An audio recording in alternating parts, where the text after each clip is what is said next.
Hello, everyone. Welcome to Amnesty Canada's book club. I can't tell you how wonderful it is to be here with you all. My name is Pacinthe Mattar. I'm an independent journalist and writer, and I'll be your host for Amnesty Book Club 2025.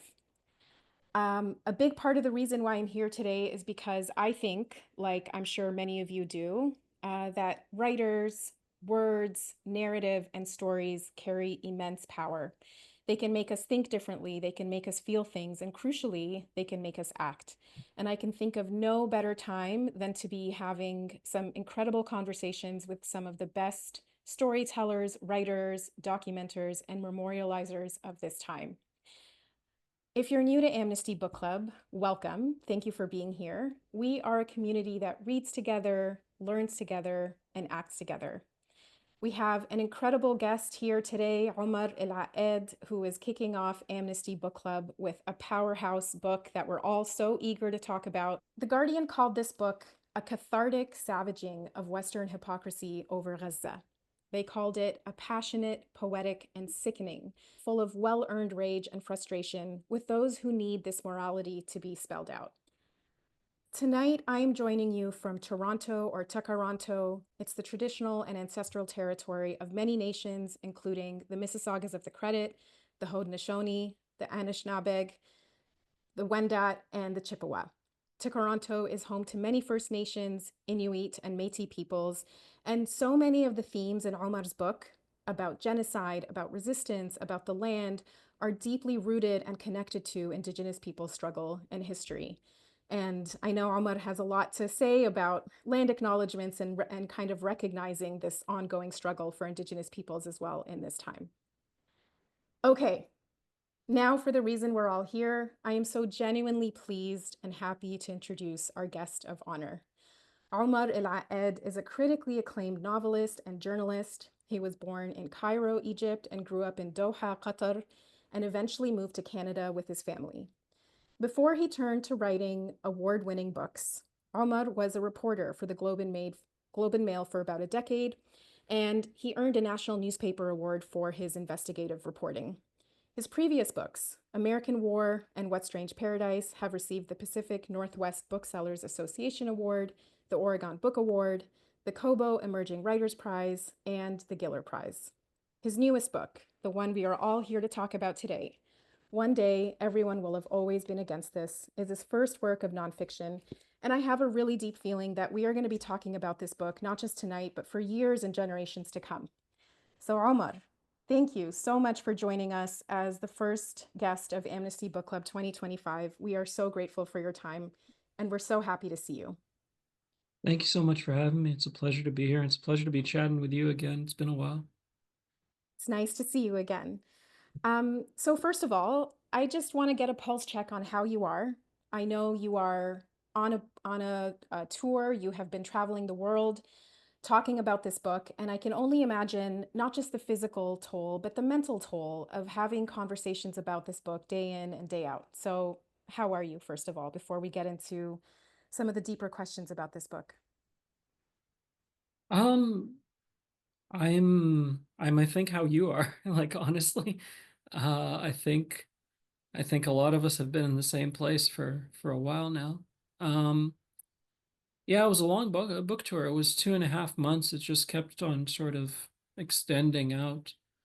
And I should say, like, I don't think any of that really had to do with people liking the book or my immense fan base or any of that nonsense. I think again it was the moment, right? Like it was a lot of people feeling like they're losing their minds.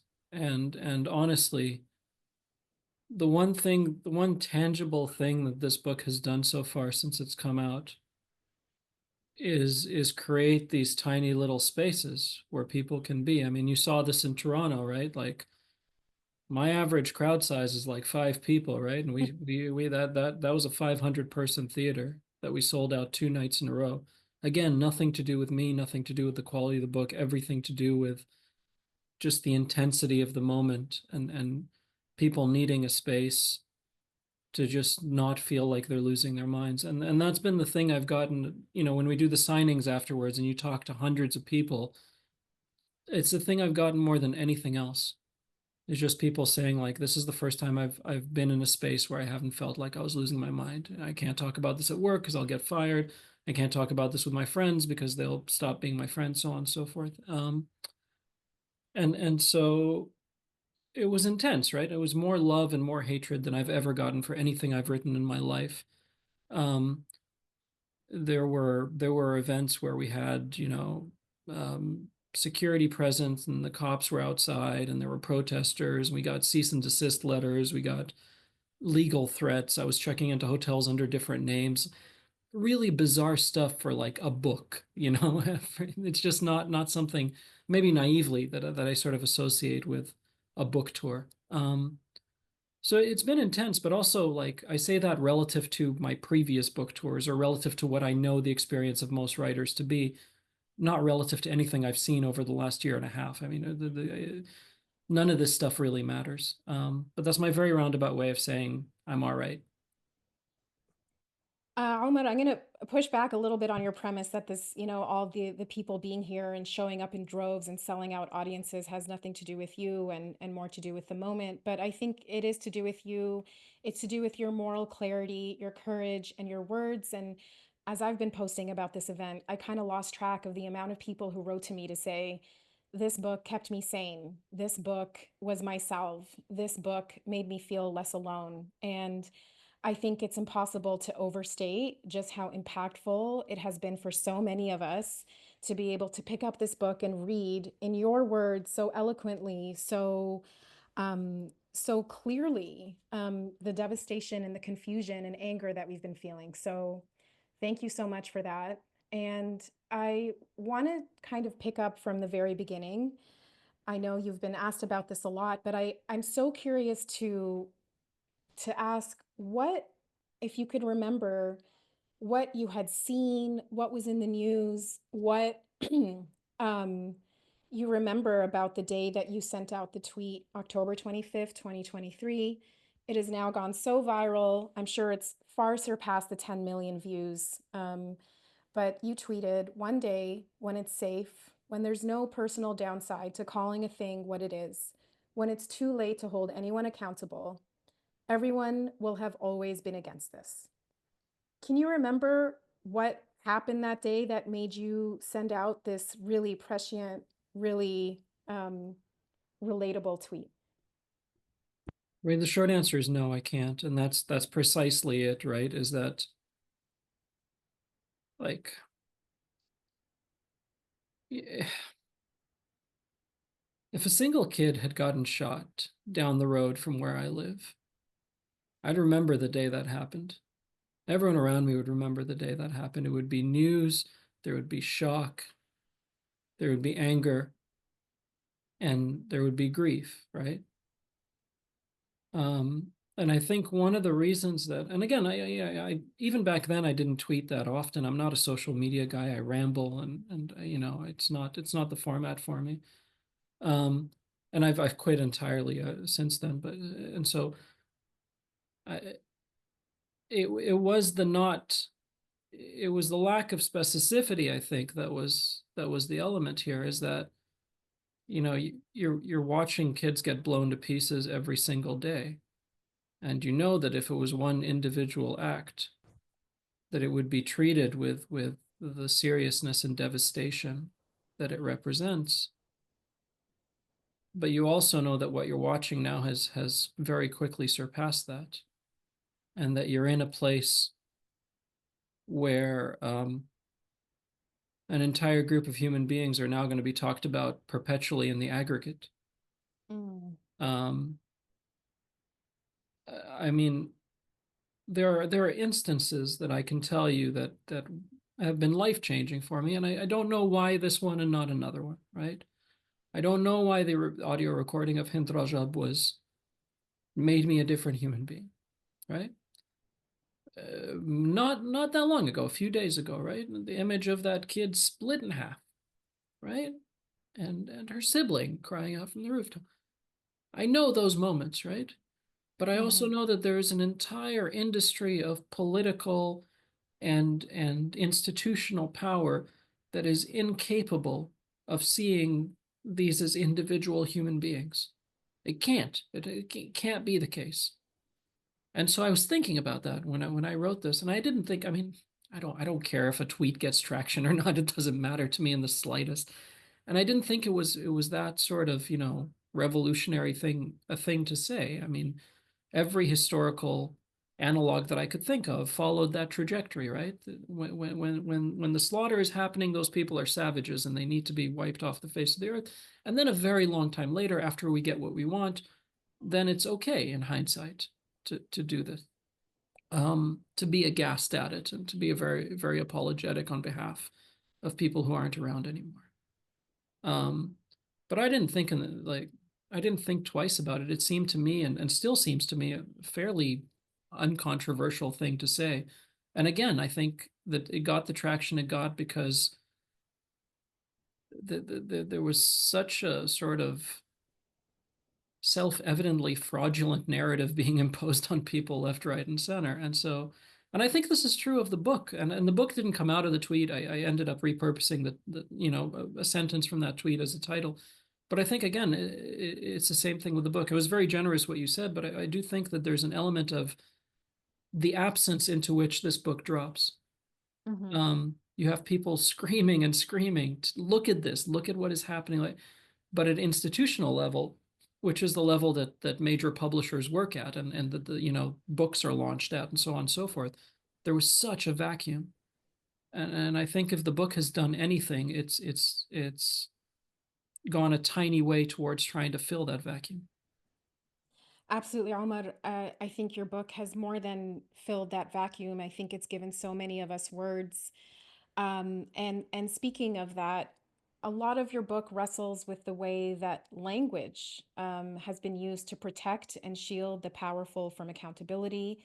You write, quote, "The empire is cocooned inside its own fortress of language," end quote. How much of this moment to you is a failure of language? I think it's certainly one of the load-bearing beams holding up the actual physical slaughter.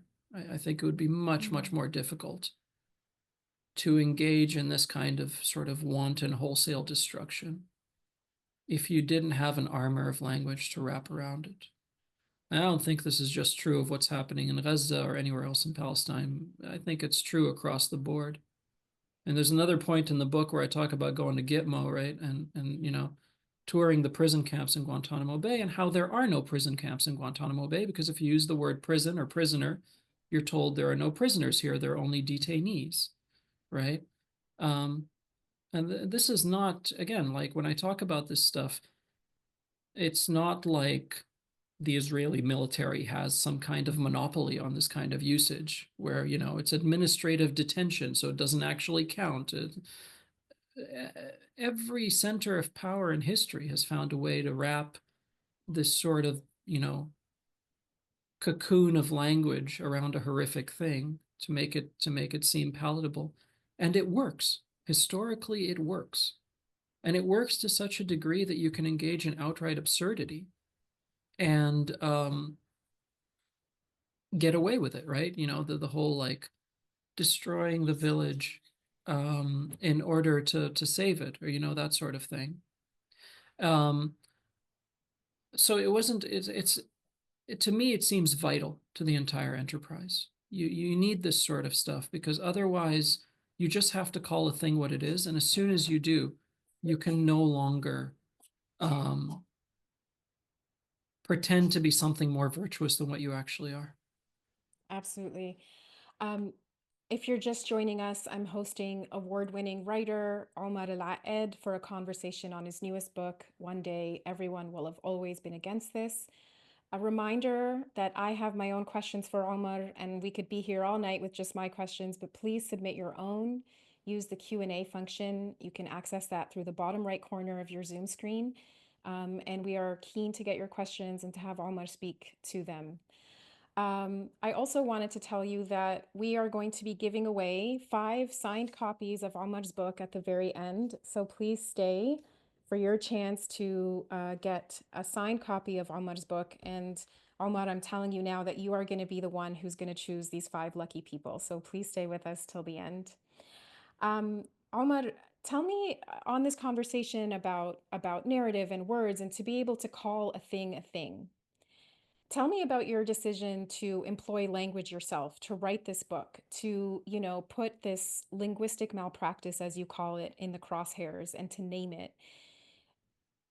Given the climate that we're in, people, I mean, there's journalists in Gaza being killed for their words. There's people who have been fired, suspended, expelled. Mahmoud Khalil was detained and deported or is facing deportation for his vocal support of Palestinian rights.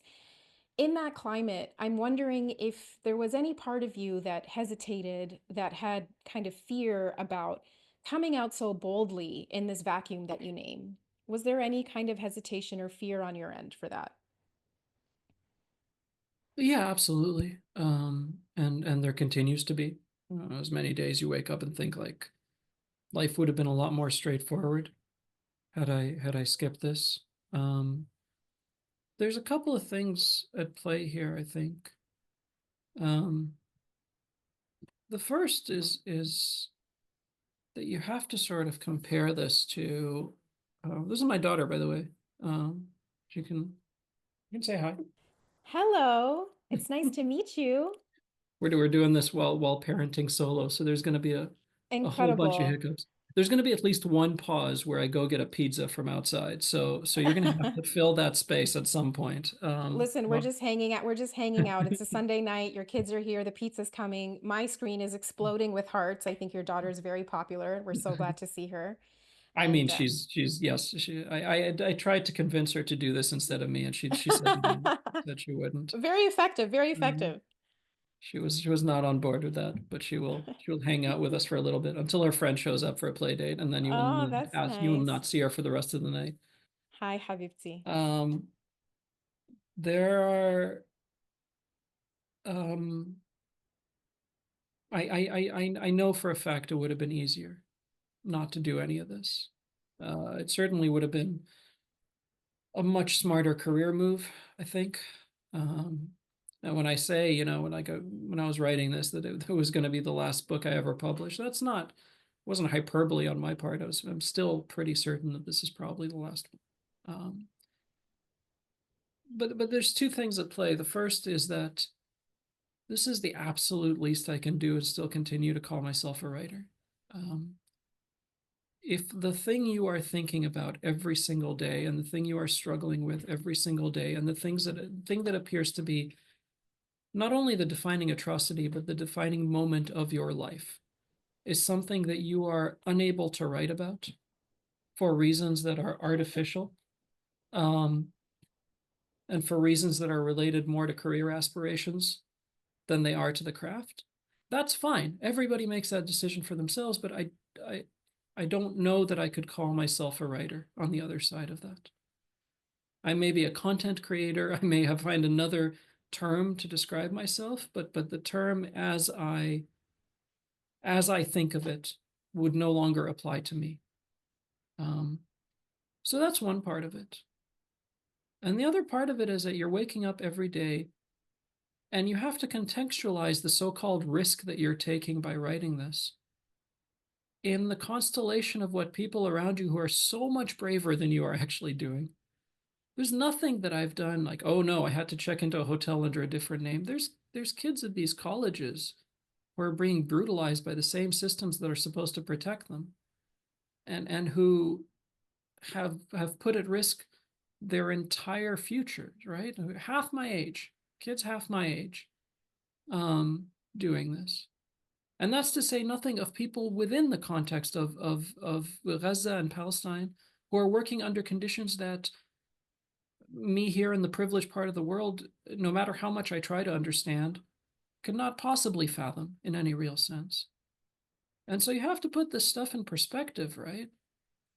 Like, yeah, it would have been real nice to you know take up the Scotiabank PR team when they asked me to write the text for an illustrated children's book about diversity in hockey. That would have been a fun thing that I could have done and would have endeared me to the right people or whatever.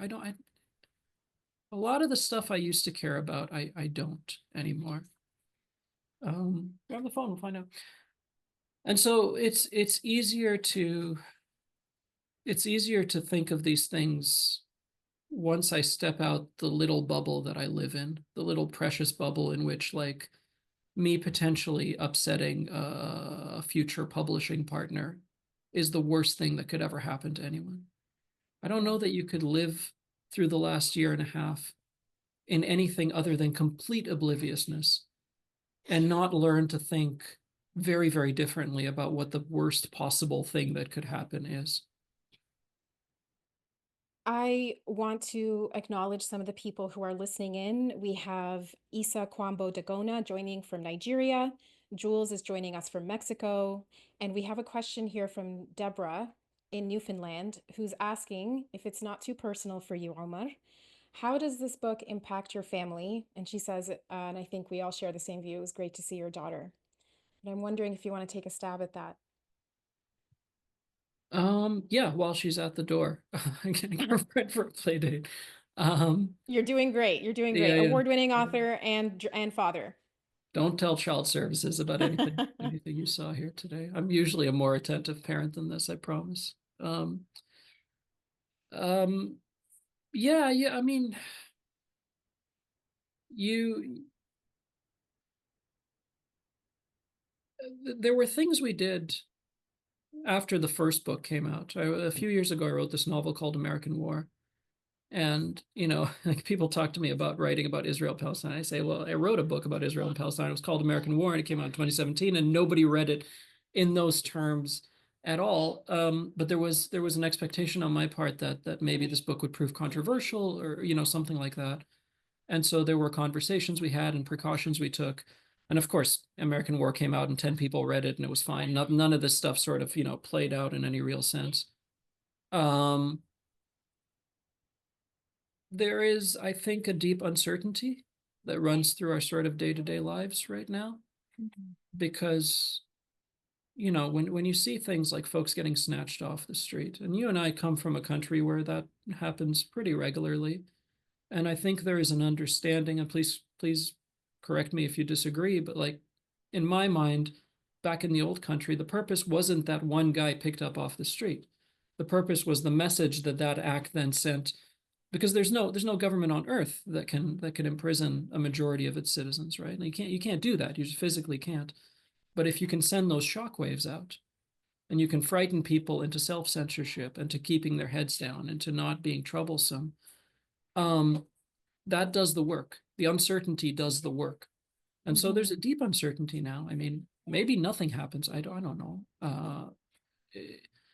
It's the same way I feel whenever I cross customs in the US, like it only has to go wrong once. Uh, Yeah, absolutely. Especially now. I mean, yeah, it's really scary. um, so yeah, we've you take whatever precautions you can, but um, yeah, that's fine. Um, for those of you keeping track of my horrible parenting, what happened there was she was asking if she can take her pet lizard out of the. So now if a pet lizard comes running across the screen, it'll just turn into like a Monty Python, like just cascading calamity type of situation. Um, Well, Ahmad, I remember you writing in the book that the most boring book clubs are the ones where everyone really likes the book. So if that's the metric, I think this is quote unquote boring, but actually we have a lizard, we have your daughter, we've got pizza arriving. I think it's very exciting and I think you're doing great. So who I knows hope what's we gonna happen?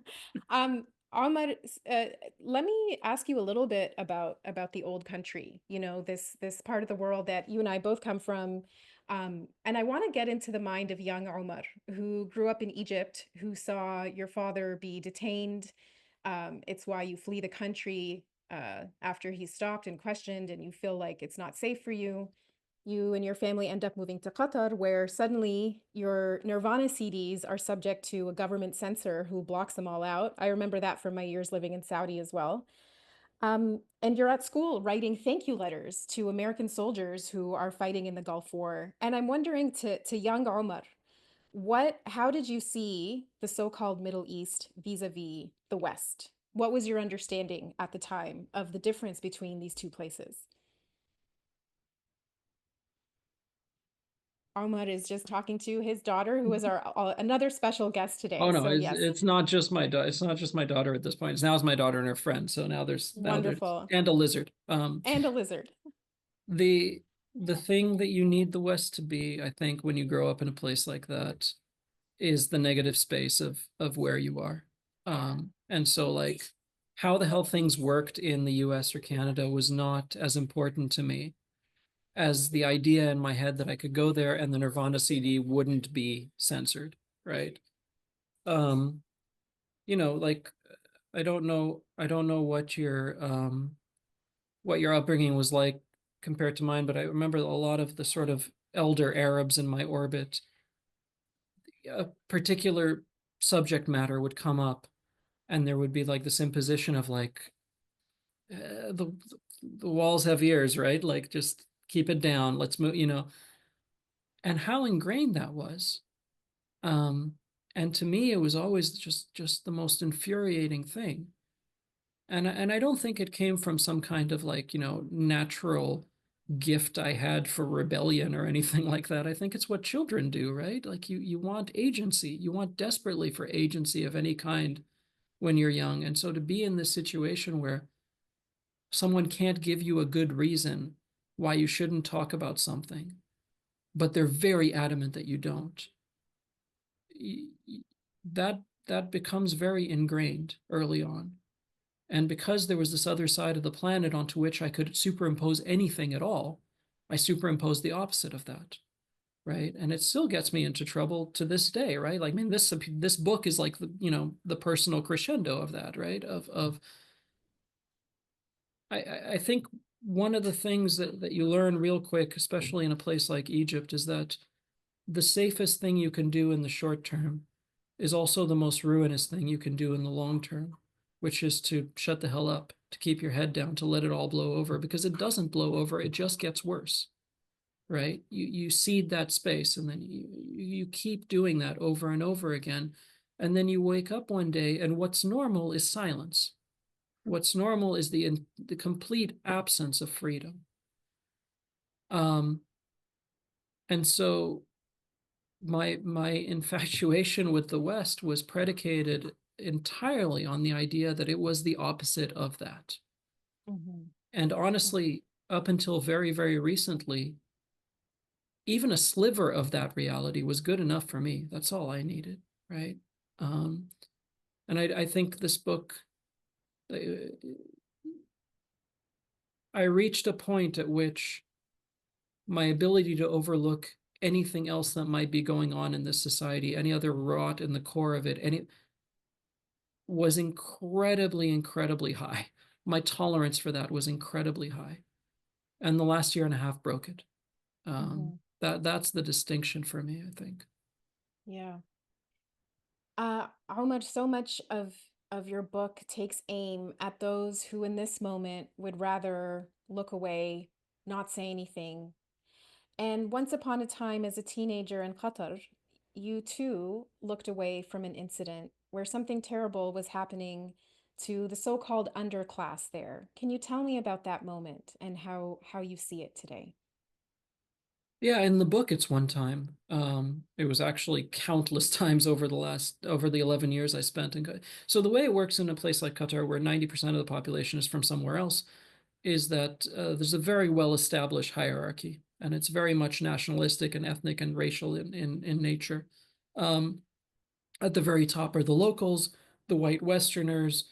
Um, then you get to some arrangement of Arabs, depending on who the Qatari government is angry at any given moment. And then at the very bottom of that ladder are the so-called third country nationals, right? And these are the folks who built the entire place.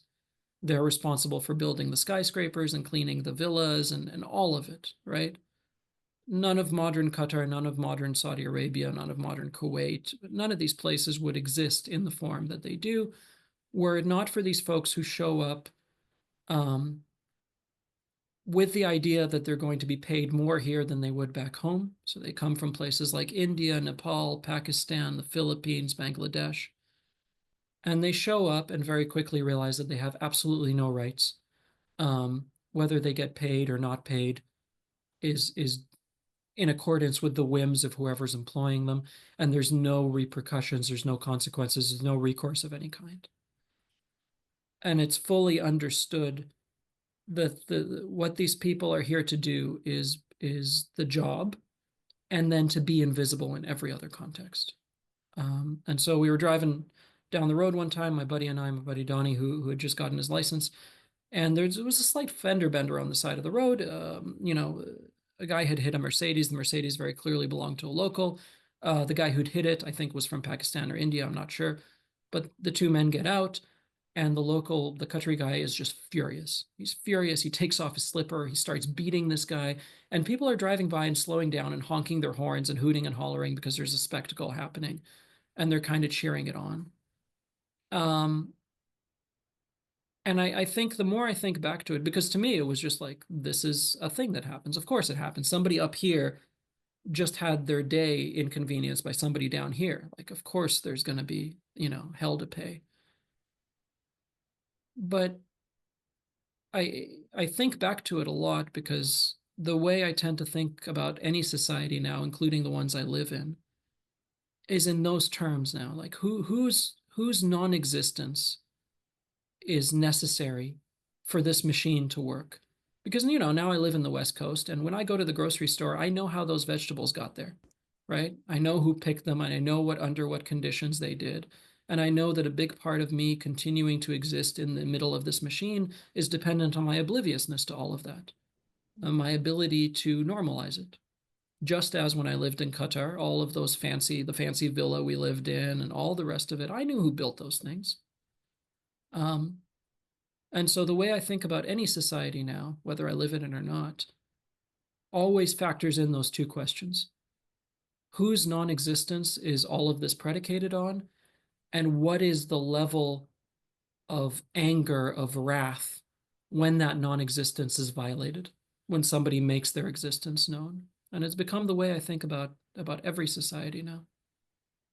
Absolutely, and I'm wondering what parallels you see in what you just described and in what's happening to Mahmoud Khalil. He's an American permanent resident who was arrested and detained by immigration authorities in the US for his very vocal support of Palestinian rights. At Columbia University, he was one of the leaders or organizers of the Palestine protests. And I'm thinking of the quote unquote violation that Mahmoud Khalil and so many of the students at encampments at Columbia and at campuses across North America. I'm wondering how you see this kind of, he has violated the the agreement that we all have to stay silent about Palestine in order to earn or keep our place here. What have you been thinking as you're seeing this far reach, probably the farthest reach of censorship that we've seen to date on the matter of advocating for Palestinian rights? I mean, I think again, it's a bet on the part of this administration on what kind of society this is. And the bet is that it's the kind of society where as soon as you see a name like Mahmoud, your eyes glaze over. I mean, how many times, not just in the last year and a half, but over the decades, have you read a story about an American peace activist getting killed in the West Bank, or an American citizen getting killed in a calculated drone strike? And the M copy, the paragraph in the article, in the news article that's supposed to situate you as a reader, quickly let it be known that, yeah, they're an American citizen, but like, look at the name, and like their parents are actually from here. And it's understood what's happening, right? They're placing them on that ladder. Um, and this to a certain extent is what is happening here. You don't begin by snatching John Smith off the street. You don't do that. You go snatch Mahmoud, right? Because you know exactly what's going to happen. Um, and I think, and this is where, and I often say that I'm complicit in everything that this book indicts. I'm personally complicit. I'm that guy. And one of the ways in which I think I'm complicit in this particular sort of subject is that my tendency is always to take that as a given, which is to say, Mahmoud gets snatched off the street. Well, tomorrow it's going to be John, and that's why you should care. Mm. And the unspoken sort of corollary is Mahmoud doesn't matter. Mahmoud's not fully human. Like he's got a name like Mahmoud. We all know, right? We all know where he fits. But if you let them do this to this guy, who we all agree is subhuman to some extent, they'll do it to people who really are human enough, and they've got the right names and the right ethnicities and the right skin color. And the lure to use that argument is so overwhelming Yeah. that like it it is such a personally shameful thing how often I find myself gravitating towards that argument because I think it's going to get the person I'm talking to maybe change their mind. And it's much more difficult to say, no, no, if this happens to Mahmoud and nobody else on earth, that makes it no less evil.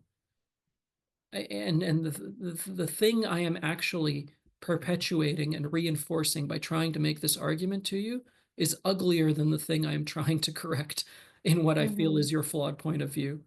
Um, and it's been very, very difficult to work my way out of that habit, to appeal to somebody's sense of a racial or ethnic or whatever hierarchy of human life, um, to use the really awful path to get to what I think is a better place. You never really do.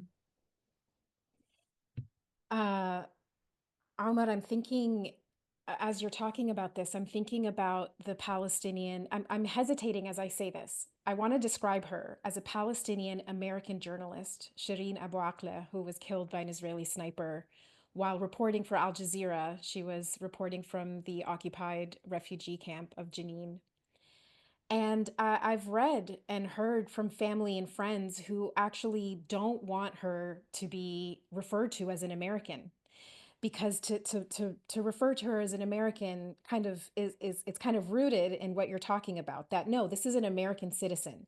Forget the Palestinian part. She's an American citizen, and though and therefore her death has to be investigated. So, and I find myself when posting about her and others, that kind of the what nationality do they have to be for us to care?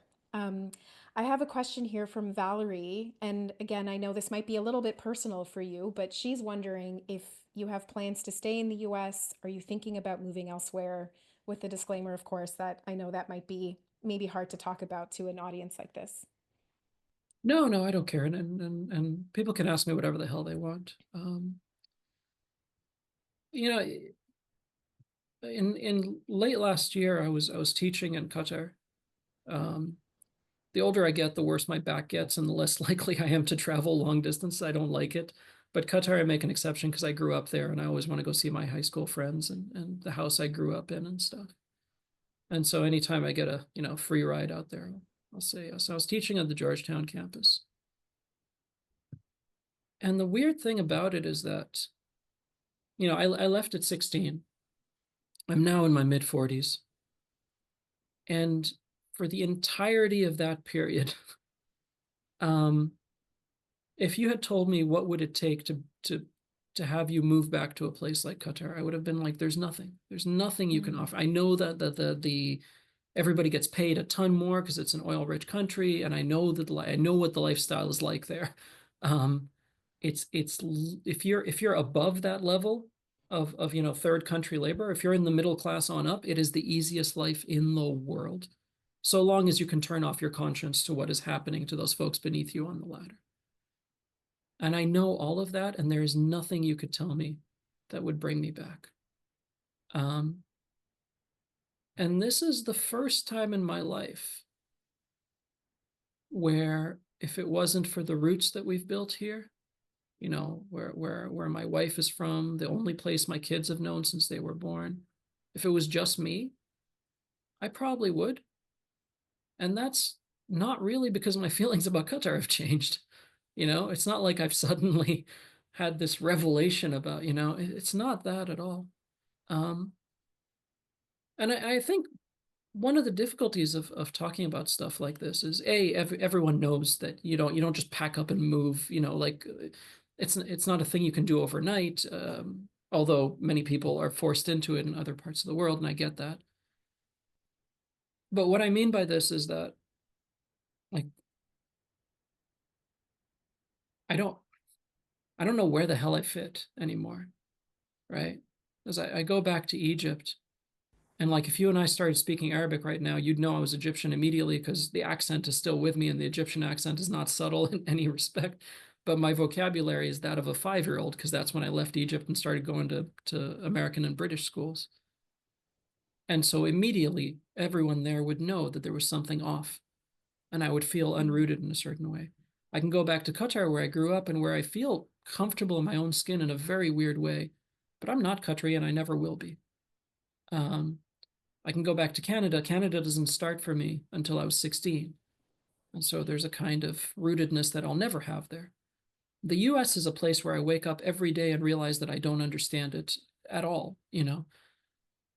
And so it's not so much a matter of, there are the practical concerns of like, am I in this administration's radar now? All of that stuff, Mm. personal safety, all the rest of that. And you make those decisions honestly day by day. I mean, this is a deranged administration. This is a truly deranged administration. My ability to predict what's coming next week, let alone a year from now, is shot. It's gone. So that's one sort of compartment. But the other is, where will I actually feel a kind of rootedness? And the answer to that is Mm. nowhere. Like that's just a function of the kind of life I've had.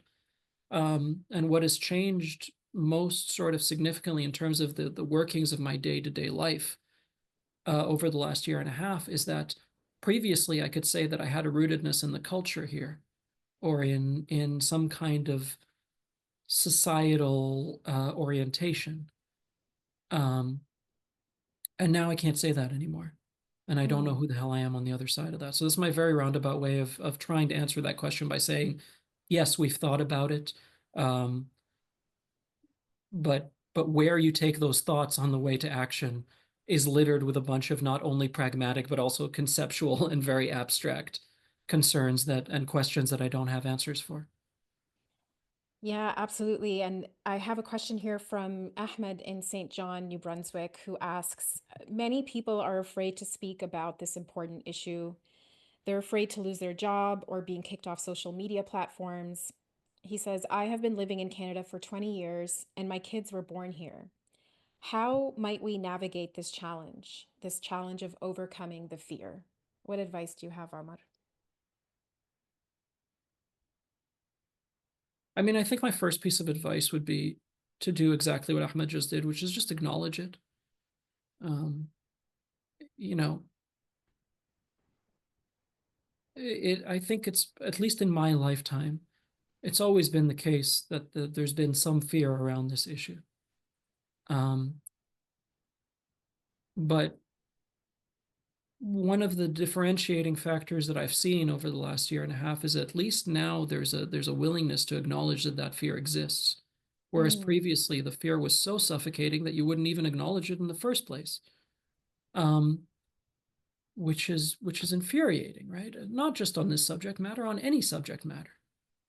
Um, I think I mentioned somewhere in the book about this study where it was a psychology study where they brought a person into a room and they said, we're going to come and ask you a question in a couple of minutes. And they line everybody up and there's 11 people in the room. And what the 11th person doesn't know is that the other 10 are paid to be there. And they're asked how many people are in this room, and the first 10 are told in advance to say 10. And when they get to that 11th guy, he almost always says 10 because now he's Mm. sort of like, you know, um, that element of it, I think, is maddening in its own way. Um, I can't, in good conscience, tell anyone to risk their jobs or livelihoods or the entire sort of infrastructure of their lives to speak out. I can't do that. Um, I can make that decision for myself, and in fact, subconsciously and then consciously made it for myself over and over and over again. Right? We do this all of the time. We do it in our daily workings. How many dinner parties did I go to where somebody said something and I kept my mouth shut because I didn't want to make things awkward? Mm. Right? That wasn't even my career at risk. It wasn't my personal safety at risk. It was slight inconveniencing of somebody I'll probably never see again. And that was enough to get me to shut the hell up. So who the hell am I to sit and tell somebody, oh, you have to do this, you have to do that? The only reason I'm in the place I am, which is not, again, I'm used to sitting in the woods and writing these books that 10 people read. And I'm used, like I'm not, these last 2.5 months have been very, very different from what my experience as a writer is. And the only reason I'm in this place in the first place is because I started to cast ahead to the other side of this moment, and there is going to be another side. I Mm. promise you, there's going to be another side.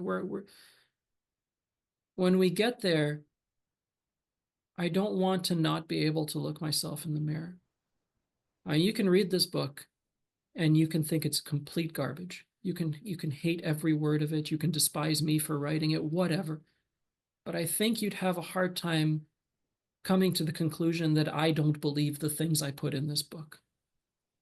And that was sort of the guiding principle when I was writing it, because in a very selfish way, when we're on the other side of this moment, I don't want to have to live with the after effects of a silence that I can't go back and unsilence.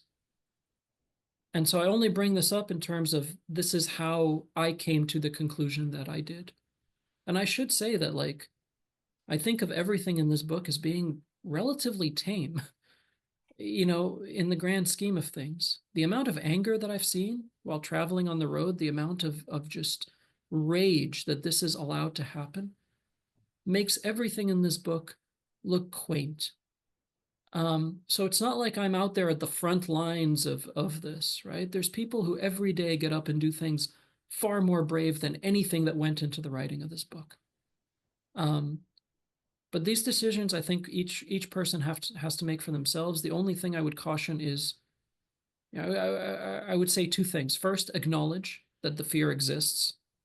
And second, try to think ahead in terms of your obligations to a future version of yourself. Mm. Because the decision you make in a moment like this, you can't go back and unmake. We can sit and we can do the land acknowledgements and we can do all of that stuff, but we can't go back to when it mattered and change what we did, or more to the point, what we didn't do. I want to ask about, you talk about the day when we're on the other side of this. And I wonder, your book, some of the most biting criticism that you level in your book is at those who you call it those who the half stance of the spineless, those who've stayed quiet on Gaza, who smirk and do nothing.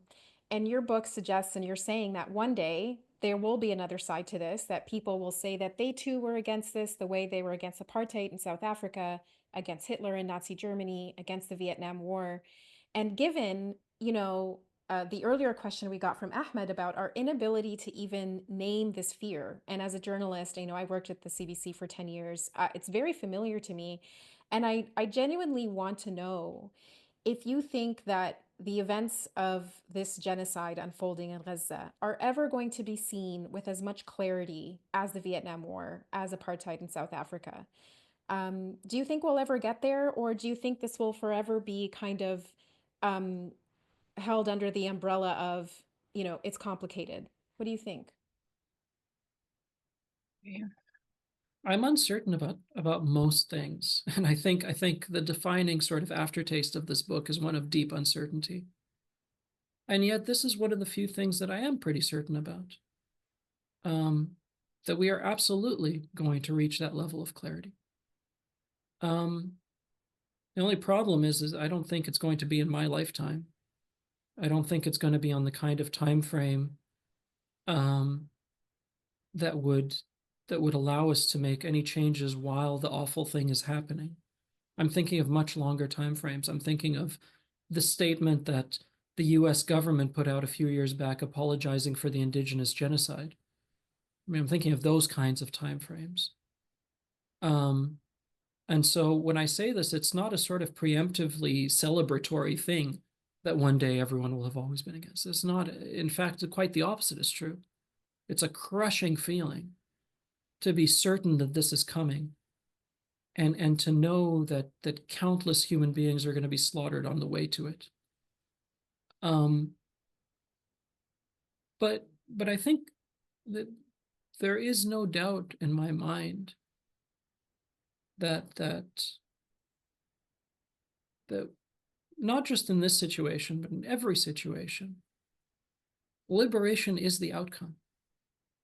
And the reason I say that is because in every experience I've had, um, the work of liberation is always exhausting in the short run. And I mean, you and I saw this in Egypt, right? Like you go out and you go to these encampments and the cops beat the hell out of you, and you are subjected to every indignity, and you're subjected to physical assault. In some cases, you are killed for it. It is exhausting work. But I think the work of occupation and the work of repression and the work of trying to stifle liberation is much more exhausting in the long run. Because the things you have to tell yourself on the other side of that glaring asymmetry are at their core fraudulent. And every day that fraudulence chips away at you, whether you want to believe it is or you don't. And so there is no doubt in my mind that the less exhausting thing in the long run is the work of liberation. But of course, that's a very easy thing to say if you're taking this sort of centuries-long view of the world. We don't live for centuries. We live right now, and we see the asymmetry in the other direction. So no, there's absolute certainty in my mind that we will be on the other side of this. And that in a strange way makes it all the more devastating to be on this side of it. Omar, yesterday was World Press Freedom Day, and I'm wondering how your views on Western journalistic institutions, you talk about the exhausting work of liberation, you talk about this very clear asymmetry that so many of us can see and name, and yet we haven't seen that reflected in much of Western mainstream coverage of what's happening in Gaza, down to just a refusal or a skittishness around using the word genocide, despite groups, international human rights bodies, including Amnesty, publishing exhaustive report after report from the ground to establish that that is in fact what's happening. How do you see Western journalistic institutions right now, and their role in what we've seen? So there's two things that I return to here, time and again. And I should say that journalism is the only real job I've ever had. Um, and I adore the work, and I adore a lot of my former colleagues. I think they do incredible work under really difficult circumstances. And as infuriated as I am with the institution of Western journalism, if I can put it in that broad a category, um, I'm I'm a huge fan of so many journalists in this part of the world. I think I keep coming back to two things.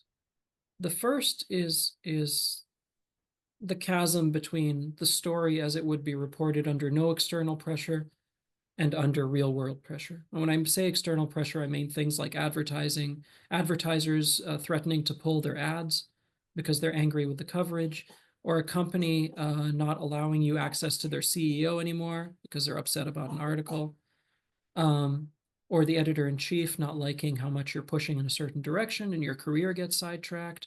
All of these things, and many of them you've experienced personally, and I don't need to tell you any of this stuff, right? But those are all vectors of pressure on a story.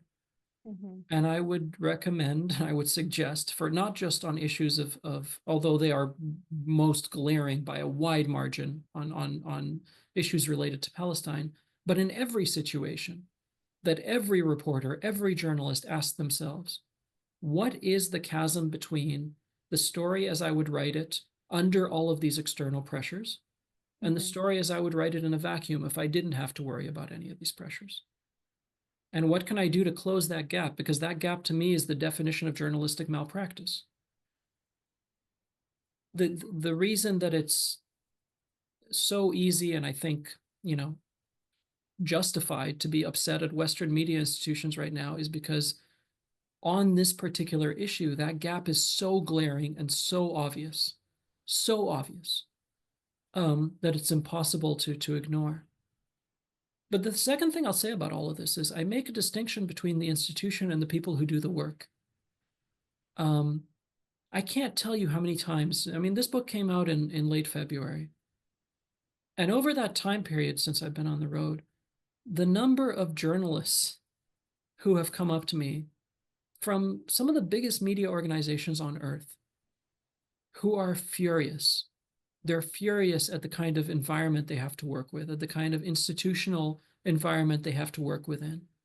Because they know, right? Like journalists aren't stupid. Their whole purpose of being is to understand a thing. That is what you do as a journalist. You go and you try to understand a thing. And so they understand that there's this immense sort of gap between how the institution they work for is thinking at an institutional level and how they do their work day to day. I had reporters from some of the biggest newspapers on earth come up to me and be like, "We're thinking of starting a new thing. Mm. We just I can't work under these conditions anymore." And it's like, more power to you. Absolutely, that's what you need to do. You need to start your own. Is that institution going to have the resources of the New York Times? No, not by many orders of magnitude. But this is the level of frustration at the front lines, and it's not just journalism. It's various corporations. It's across the board. I don't think in my lifetime I have ever seen as glaring a disconnect between what the people doing the work are thinking and what the institutional orientation of the thing they work for is oriented towards. Um, I don't know how that holds in the long run. Like it just feels like it's just ticking, right? And eventually that's got to blow up. It is glaring, it is radicalizing, and the importance of good journalism has never been more important. And I think, journalists on the ground in Gaza are exemplifying day after day what journalism is for. And on that note, I want to talk about Amnesty's World Press Freedom Fund. And I'm asking you all to consider making a donation to support it. Amnesty International's programs help respond within hours when a journalist is detained or threatened. Please consider making a donation. All gifts made will be matched up to $15,000 and will help defend freedom of expression and protect those who speak out. We'll put a link to that in the chat. Omar, I want to stay with this journalism thing, this thing that we call journalism that we've both come from that I have so many feelings on, but there's a really deep allegiance in Western journalism specifically to objectivity. And your book flies in the face of it. I mean, you write unequivocally, quote, "I want no part of this." And I think that can be applied to many things, including this, he said, she said, or Israel says, quote unquote, journalism. I'm wondering how you see the obsession with objectivity even to this day at a time like this. I don't even think it's even to this day. I think it's especially in this day because it gets to the heart of at least in my opinion, the reality that a lot of this is about self-preservation, right? You know, the award that made my career when I was a journalist was the National Newspaper Award. We won it for investigative reporting. We won it for the work we did on this Toronto 18 case. And I remember one of those stories, the lawyer for the paper suggested we not run it because the information we found was so inflammatory and the case was about to go to trial and the editor-in-chief was like, no, we're a journalism organization. We found information we're good. And I remember thinking that was really admirable. Um, but I do also wonder, like, if those suspects or their families had, institutional resources or how that would have changed the calculus. As it stood, they didn't. Um, and I mean, I think of objectivity and neutrality and the kind of mode of reporting that you've just described as being a deeply admirable thing on a level playing field. Um, the problem is that it's not a level playing field, right? It's not even remotely close. It's a very admirable thing if everybody is operating in good faith, but everybody is not operating in good faith, not even by a long shot. And I keep going back to this thing. The night the book came out, which was the 25th of February, we did the launch event in Portland. I was driving home afterwards. I was listening to NPR. And I keep going back to this interview that I was listening to when I was driving home. And it was with an expert who does research on Medicare statistics. And it was at the time when the Trump administration was talking very, very loudly and quite often about gutting Medicare, essentially. And the interviewer said something like, well, there's this Republican lawmaker who says that 50% of all expenditures in Medicare are fraud. What do you say to that? And you could tell that this woman who has to maintain a relationship with reality, she does actual research, was trying to keep her cool in answering this question because that number is entirely made up. It has no relationship to reality.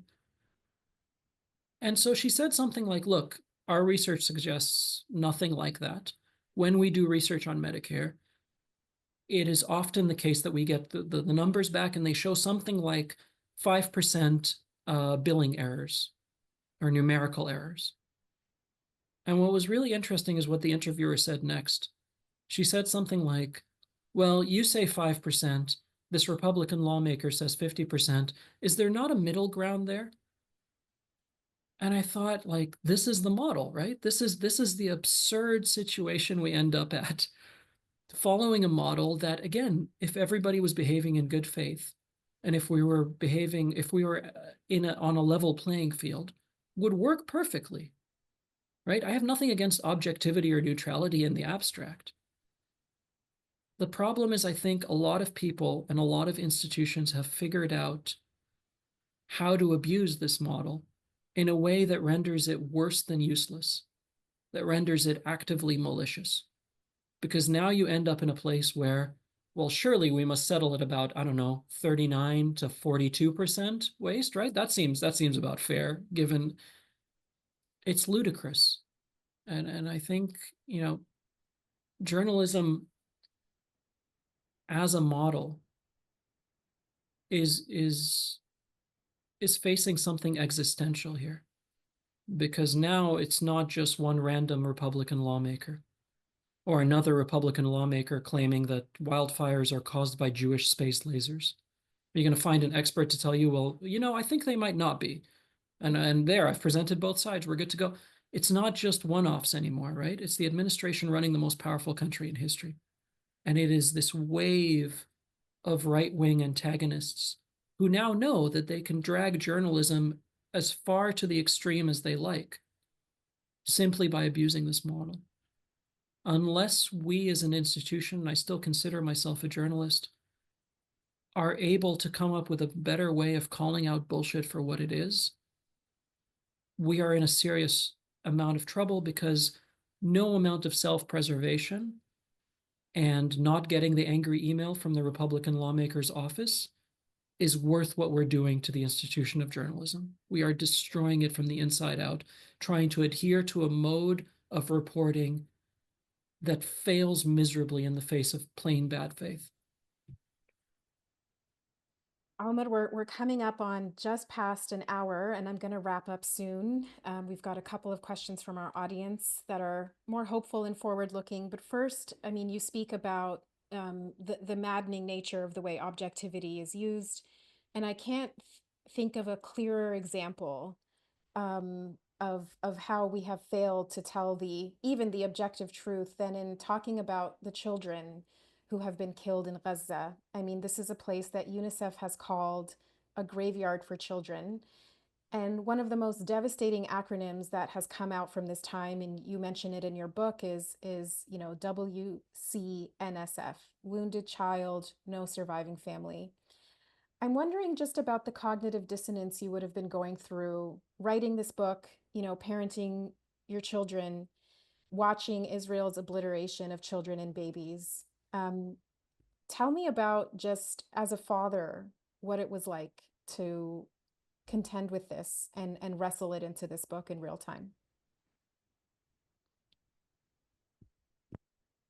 Uh, I don't know that I can.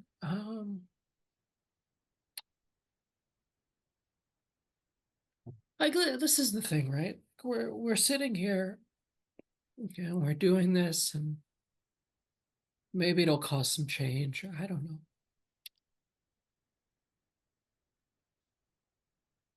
But like one of the reasons that it doesn't really bother me, that a couple of people protested the event in Winnipeg, or that we got a cease and desist letter, or like somebody like review bombs your book on Goodreads, or all this bullshit, right? Like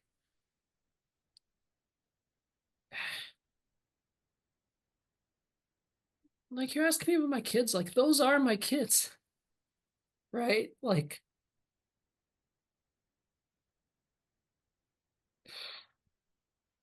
that's my kid on the roof of the fucking demolished building. It's your kid too.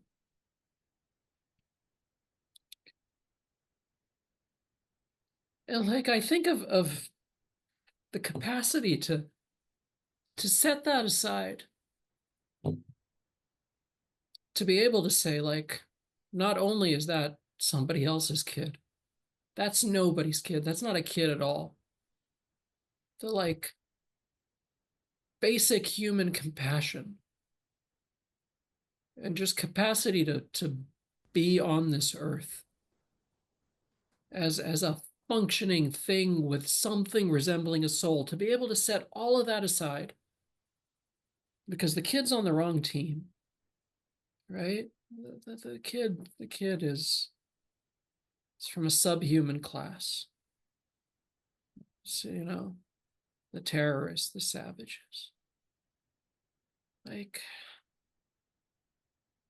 nothing else matters, right? I don't care about anything else. I I know when I turn on the lights here, when I turn on that switch, the lights are gonna come on. When I go turn on the tap, water's gonna come out. When I go to the grocery store, the shelves aren't gonna be empty. Right? I know all of these things. And I know a big part of all of these privileges are intertwined with the kind of society that's building the bombs that are killing those kids on the other side of the planet. And I tell you without hyperbole that if I thought it would bring one of those kids back, I would happily see all of this collapse to the ground. Mm. I don't care how fast my Amazon packages arrives. I just don't.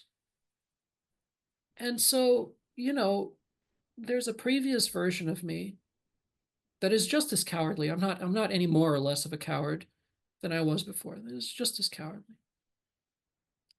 But that would have been much more affected by the kind of stuff that you have to deal with when you write a book like this.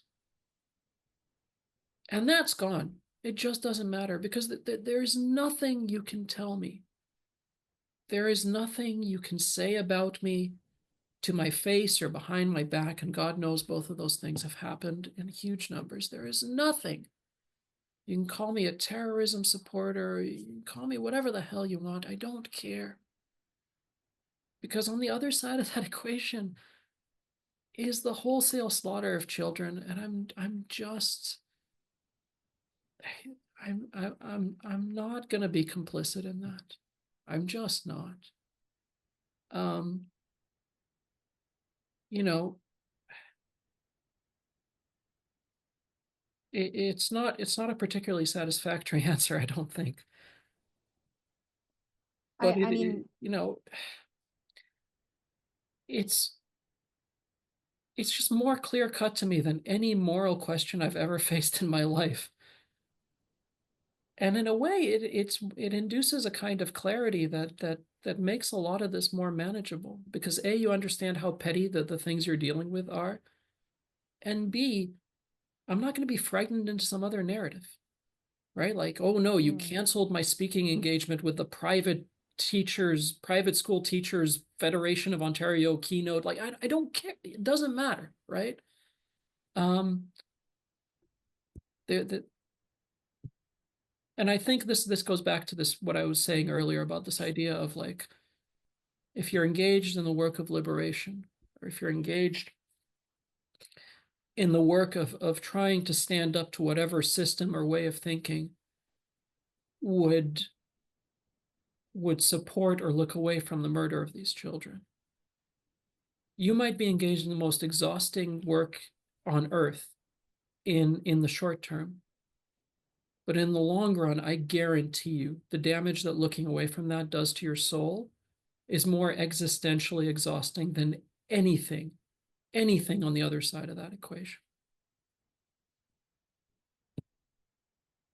absolutely, Omar. And um, thank you for saying what's so plain and so clear to so many of us, yet feels so hard to say out loud and to say with, the emotion and the heartbreak that it warrants, that we're not sitting here pretending to be objective about. You mentioned Hind Rajab earlier, a young girl who was killed by 355 bullets from an Israeli sniper while awaiting to be rescued by the Palestinian Red Crescent. These are things that I think we will be remembering for a very long time. And, there's this refusal to be complicit that so undergirds your work and the way you speak today. And so many of us here are trying as hard as we can to refuse to be complicit. And yet you wrestle with this complicity. You write that you and all of us, or so many of us here today, are on what you call the launching side of the missiles. And I wonder kind of what we're supposed to do with that. What role is there to play? And Sophia from Calgary, wants to add to this. She says she feels hopeless because she doesn't know what to do to help people surviving this genocide. So for all of us on the launching side of the missiles who are far away from Gaza, what do we do? What should we do?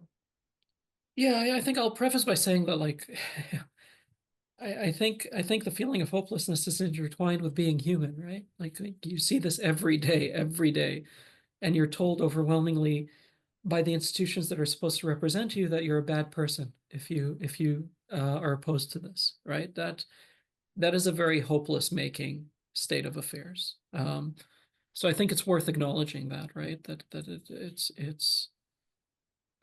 It's not unreasonable to feel that way. Um, I think absolutely everything matters right now. Um, from the stuff that even as I say it, I feel stupid for saying it because it feels so trite. What I mean by that is letters and phone calls to your elected representatives. Are they going to suddenly change their minds? No. Are they going to ignore the vast majority of them? No. But at least in the jurisdictions that I've lived in, they have to keep track of these things. And so it's numbers. And if the numbers go up high enough, they have to acknowledge that somebody cares about this. And maybe that in the aggregate will have some effect. Probably it won't, right? Voting in accordance with this being an issue important enough to cast your vote about, right? To make an issue central to how you think about the people you elect. Is it going to make a huge difference? Maybe not. Maybe nothing, right? Giving to these organizations, Ghassan Abu Sitta's organization, Medical Aid for Palestinians, the Samir Project, Gaza Funds, which is just individual campaigns of people trying to live um, and trying to get enough food to eat, all of that stuff. There's a line in the book about how at no point in history have we ever applauded or donated our way out of a genocide. I think that is still true to this day, but that doesn't change the fact that these people are doing incredibly important work, and anything you can do to support them um, gives them the resources they need at the front lines. And God knows I'm not at the front lines. I'm very, very far away from the front lines. Um, a lot of this falls under the category of how troublesome you are willing to be. And that's a conversation every individual needs to make, it needs to have with themselves. Because some people have decided they want to be troublesome enough to chain themselves to the gates of weapons manufacturers, right?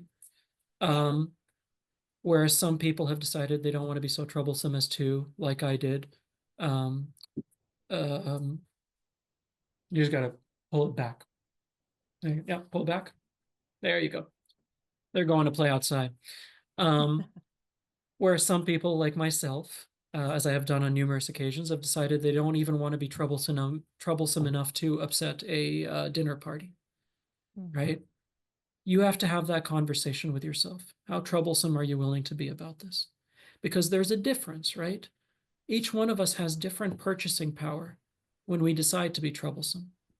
And to be perfectly honest, when someone with a name like yours, or an ethnicity like yours, or a name like mine, or an ethnicity like mine decides to be troublesome, the purchasing power is very different than if a white Canadian decides to be troublesome.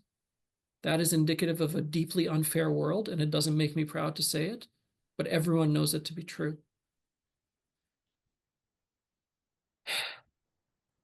I have some final wrap ups to do, Omar, which might take a few minutes, but I mean, my screen is just exploding with hearts. I think this is one of the most tender and urgent and moving conversations I've had for a while. And I just want to thank you so much, especially as you're juggling your daughter, her play date, and the lizard. I Really, promise you, they're all still on the property. I can see them. They have this don't is call child services. yes, yes, exactly. Omar, I want to thank you for your time, for your words, for the trouble, the very good trouble that you have caused by putting this book out into the world.